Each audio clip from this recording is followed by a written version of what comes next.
हमारी भारतीय संस्कृति के अंदर एक बहुत बड़ा सूत्र है, चरे वेती चरे वेती। इसका साधारण भाषा में अर्थ है चलते रहो चलते रहो चलते रहो। चलते रहो का क्या अर्थ है?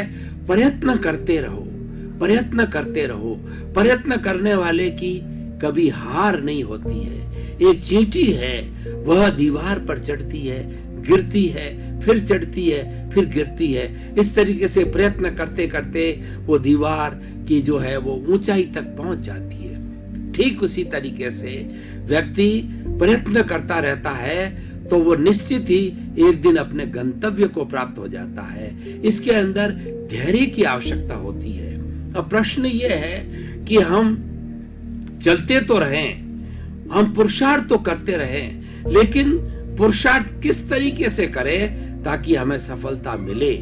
उसके लिए हमारी भारतीय संस्कृति के अंदर 3 शब्द आते हैं, श्रवण, मनन और निध्यासन।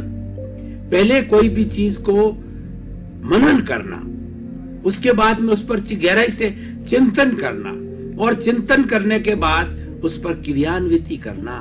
हमारा जो चिंतन और मनन है वो बहुत ही अच्छी तरह से होना चाहिए, क्योंकि सारी कुछ जो है सफलता चिंतन मनन पर निर्भर करती है। चिंतन मनन जितना गहरा होगा, सोच समझ के होगा, हर एंगल से सोचा जाएगा, उसके प्लस और माइनस से सोचा जाएगा, उसकी सफलता असफलता से सोचा जाएगा, उसका हर तरीके से सर्वांगीण चिंतन किया जाएगा, उसके बाद में निश्चित रूप से उसमें सफलता मिलने के पूरे आसार है। और उसके साथ साथ में पुरुषार्थ जो है समयबद्ध होना चाहिए। ये क्रियान्विति का भाग है। हम कोई भी कार्य करें वो क्रियान्विति टाइम बाउंड होनी चाहिए।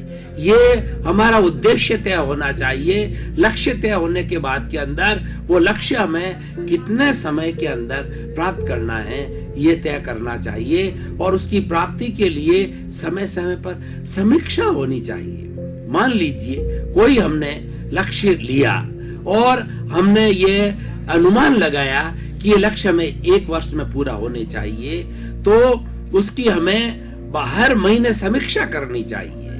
हर महीने समीक्षा करने से हमें मालूम पड़ जाएगा क्या बॉटलनेक्स है, इसमें क्या कमियां रह गई है और क्या सुधार किया जाने वाला है। और उसके साथ साथ में हम हमारा जो ब्लूप्रिंट है या हमारा माइलस्टोन है, उससे हम कितना तेज चल रहे हैं या धीरे चल रहे हैं। तेज चल रहे हैं अच्छी बात है, और धीरे चल रहे हैं तो वो गैप हमें मेकअप करना चाहिए, क्योंकि स्लो विंस द रेस कहा गया है। इसका अर्थ क्या है कि व्यक्ति बहुत मनन पूर्वक, चिंतन पूर्वक अपना उद्देश्य बना करके और वह परफेक्ट प्लानिंग के साथ में कोई कार्य करता है तो सफलता अवश्य ही मिलती है।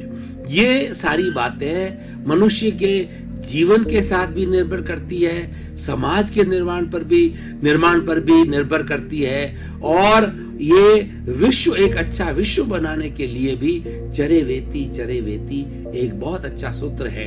ये एक सार्वभौम सूत्र है, ये यूनिवर्सल ट्रुथ है, यह एक सर्वमान्य सत्य है।